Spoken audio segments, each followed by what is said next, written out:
Pagbangon ko kaninang umaga madlang person ba, uy, si Victor nakaluto naman dahil ni siya, uy. Natanghalian man pagising ang maring nyo madlang person, uy, kaya ayan, naabutan ko si Victor na nagluto na sa kusina ba.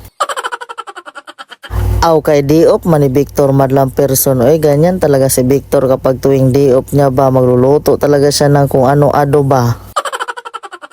Kay diop man ni Victor for today's video madlang person, kaya ayan si maring nyo pasiting pretty na lang no. At habang naghiwa-hiwa nga pala dyan si Victor sa kanyang lulutuin madlang person ba, o si maring nyo ay pakapi-kapi na lang o pakain-kain na lang ng pandesal ba.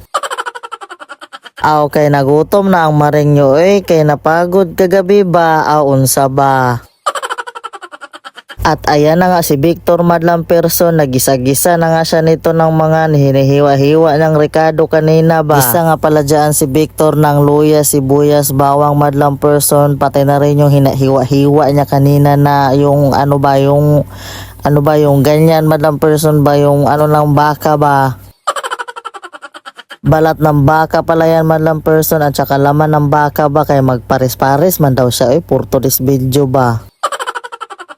Sinabi ko pa nga dyan kay Victor madlang person ba na magdandahan na siya sa pagluto, baka masobrahan sa sarap ba, tapos malamangan niya si Diwata at saka si Hiwaga ba. At may plano pa nga siya magparisan madlang person no, tapos sabi ko sa kanya, aw mag-resign ka na lang Victor ba. Nag-request din ako dyan kay Victor madlang person ba na magsiparit siya dyan sa may kawali, kay maggusto ko man mag noodles ba. Kaya na nga madlang person, naglagay din pala siya dyan ng cornstarch ba, o diba malapit-lapit na talaga maluto yung paris ni Victor madlang person ba. Masarap talaga magluto si Victor madlang person ba, tapos masarap din siya na paano na lang ba. Promise madlang person, masarap naman talaga magluto si Papa Victor ba. Tapos sabi ko sa kanya ba kay Victor madlang person ba na mag-resign ka na lang kaya Victor, tapos magtayo na lang tayo ng restaurant ba. Na sinagot man ako ni Victor madlang person, kay hindi pa siya makaresign, kay hindi pa man siya tapos sa kanyang mga loan oy. Kay si Victor talaga madlang person, aw napuno naman to siya sa loan sa kanyang trabaho oy, pero okay lang yan Victor oy, loan lang ng loan ba. Nganong bakit tayo napunta sa loan madlang person oy, na nagluluto lang naman dyan ng pare si Victor ba.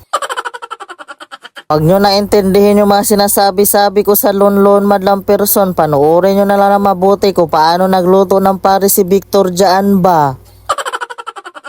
Makakain na rin talaga kami sa wakas madlang person, at naluto na rin pala ang pares ni Victor dyan sa kadaldal ko ba.